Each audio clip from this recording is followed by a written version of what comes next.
สิ่งของที่เราได้ให้ไปตรงนี้นะคะอันนี้ถือเป็นความประทับใจที่บริษัทเนี่ยได้ให้กับประชาชนเมื่อเราไปเยี่ยมชมที่นั่นเองค่ะ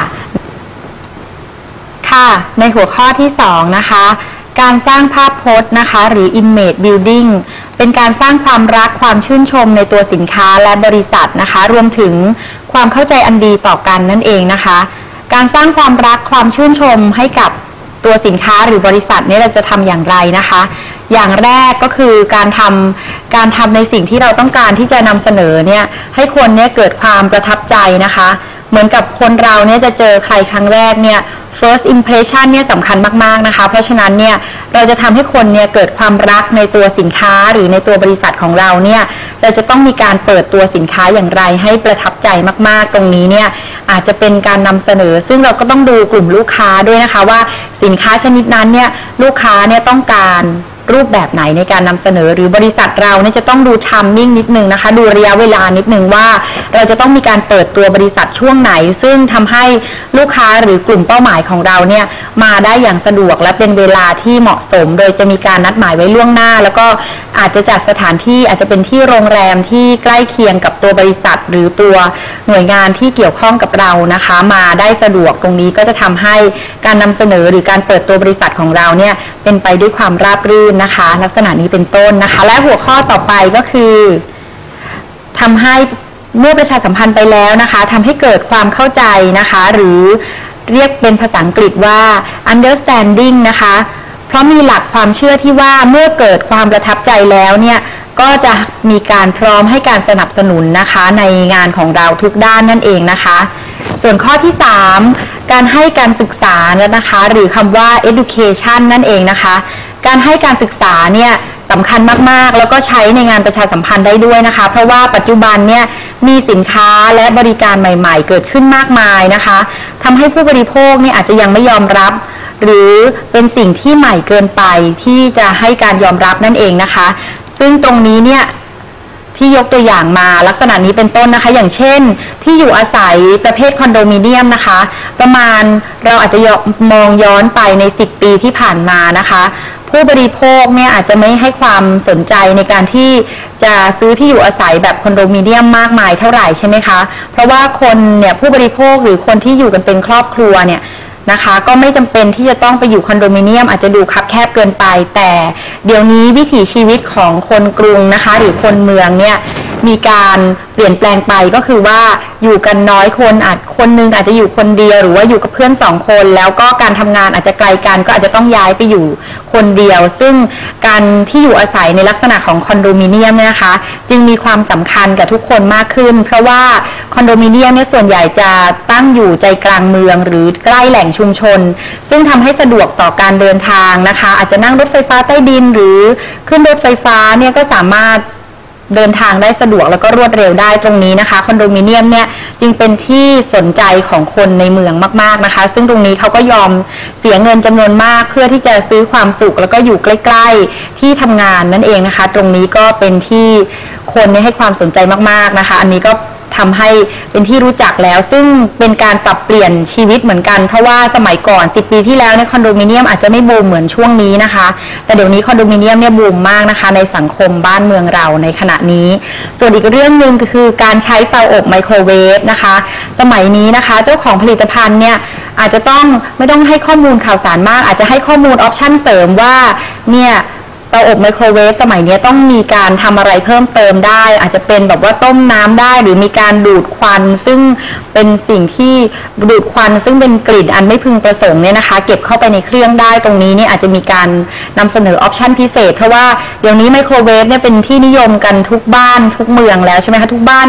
นี่ต้องมีไมโครเวฟเป็นเบสิกไปเลยเพราะว่าเดี๋ยวนี้บ้านเราเนี่ยสังคมบอกแล้วไงคะว่าครอบครัวเราแคบลงแล้วก็เราต้องการอะไรที่มันรวดเร็วแล้วก็หาทานได้ง่ายๆค่ะเพราะฉะนั้นไมโครเวฟก็เป็นอีกทางเลือกหนึ่งที่คนสังคมเมืองเนี่ยสามารถที่จะหามาใช้ในบ้านเป็นเรื่องปกติไปแล้วนะคะเพราะฉะนั้นตรงนี้เนี่ยก็เหมือนเป็นการอำนวยความสะดวกให้กับตัวเองนั่นเองนะคะโดยเป็นการให้ข้อมูลข่าวสารซึ่งคนก็ยังให้ คนก็ยังต้องการไมโครเวฟมากขึ้นเพื่อที่จะใช้ในการหุงหาอาหารได้อย่างง่ายดายอาจจะแบบว่าซื้อกับข้าวมาแล้วก็มาเก็บไว้ในตู้เย็นแล้วก็เอามาอุ่นได้สบายตรงนี้นะคะก็เป็นส่วนหนึ่งที่ทำให้ชีวิตเราเนี่ยง่ายขึ้นนั่นเองค่ะนะคะเราลองมาดูกันต่อไปนะคะในหัวข้อที่ 4 การสร้างความน่าเชื่อถือหรือภาษาอังกฤษเรียกว่า credibility building นะคะเนื่องจากโฆษณาเนี่ยเราจะเห็นกันโดยทั่วไปเลยนะคะว่าโฆษณาเนี่ยไม่สามารถทำให้คนเนี่ยรักสินค้าได้เพราะฉะนั้นเนี่ยการให้ข่าวสารด้านโฆษณาด้านเดียวเนี่ยแต่นำเสนอในรูปแบบของข่าวการสัมภาษณ์ในลักษณะของการนำเสนอเป็นบทความนะคะสามารถสร้างความน่าเชื่อถือให้กับงานโฆษณาของเราได้มากกว่านะคะอย่างเช่นงานโฆษณานะคะเปิดตัวนะคะรถเปอร์โยใช่ไหมคะรถเปอร์โยเนี่ยเป็นที่ยอมรับอยู่แล้วนะคะว่า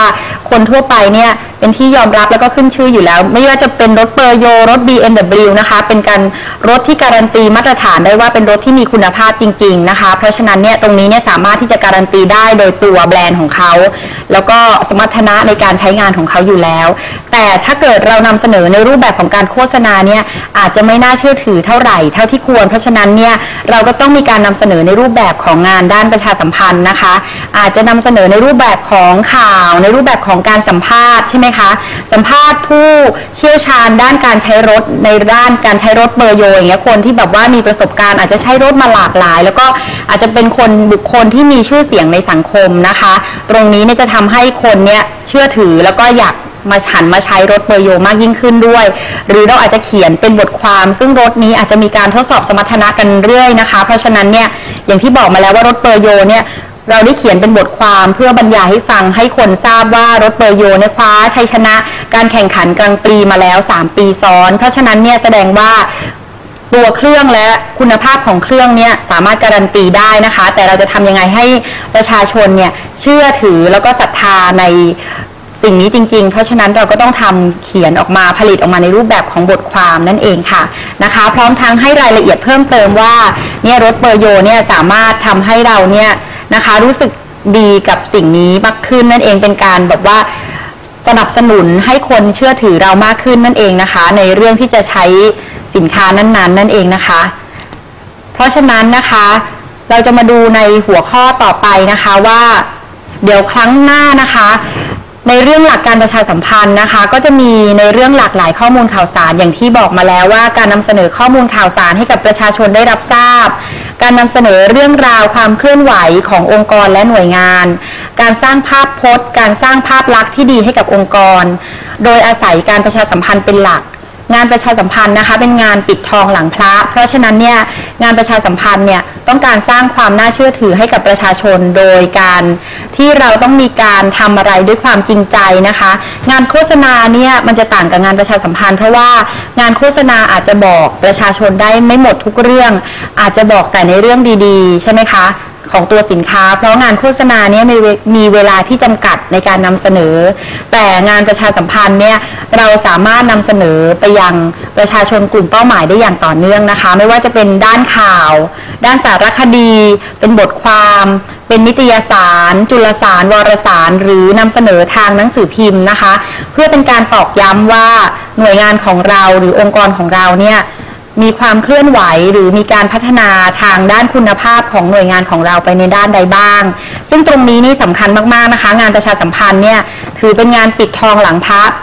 เป็นการกระทำที่ระยะยาวมากๆนะคะเป็นการปิดทองหลังพระจริงๆก็คือว่าเขาอาจจะมองไม่ออกหรอกว่าบริษัทของเราเนี่ยได้ทำอะไรไปถึงไหนเขาไม่ได้มองลึกไปถึงว่าใครที่อยู่เบื้องหลังในการนำเสนอข้อมูลข่าวสารต่างๆแต่จริงๆแล้วเนี่ยงานประชาสัมพันธ์เนี่ยถือว่าเป็นการ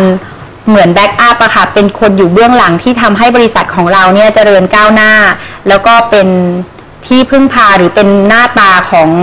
ทุกคนแล้วก็คนที่จะมองเข้ามาเนี่ยจะทำให้รู้สึกว่าบริษัทของเราเนี่ยหรือหน่วยงานไม่ว่าจะเป็นภาครัฐเอกชนเนี่ยนะคะได้อยู่ไปอย่างยั่งยืนแล้วก็ประสบความสำเร็จนะคะตรงนี้เนี่ยขอย้ำว่างานประชาสัมพันธ์เนี่ยสำคัญมากๆและผู้บริหารหน่วยงานหรือองค์กรนะคะก็ควรให้ความสำคัญกับงานประชาสัมพันธ์ด้วยเพราะว่างานประชาสัมพันธ์เนี่ยไม่ใช่ทำแล้วหยุด ทำแล้วหยุดไม่ใช่เป็นงานรูทีนนะคะแต่งานประชาสัมพันธ์เนี่ยต้องมีการวางแผนล่วงหน้าแล้วก็มีการกระทำอย่างต่อเนื่องแล้วก็ต้องมีจุดให้คนสนใจด้วยว่า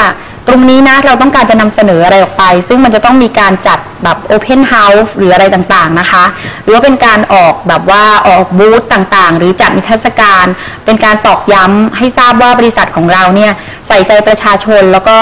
ดูแลแล้วก็รักสิ่งแวดล้อมตรงนี้นะคะทำให้คนเข้าใจในสิ่งที่เราต้องการจะนำเสนอต่อไปด้วยค่ะเพราะฉะนั้นเนี่ยงานประชาสัมพันธ์ไม่ใช่เรื่องง่ายๆเลยนะคะก็ขอฝากให้ทุกคนเข้าใจว่างานประชาสัมพันธ์เนี่ยมันอยู่ในใจของพวกเราทุกคนถ้าเรามีความจริงใจต่อบุคคลอื่นและหน่วยงานอื่นเรามีความจริงใจต่อเพื่อนร่วมงานเรามีความจริงใจต่อทุกคนงานประชาสัมพันธ์ก็จะอยู่ในใจเราแล้วก็จะอยู่ในใจของทุกคนตลอดไปค่ะสำหรับวันนี้ในหัวข้อนี้ก็ขอจบไว้เพียงเท่านี้นะคะสวัสดีค่ะ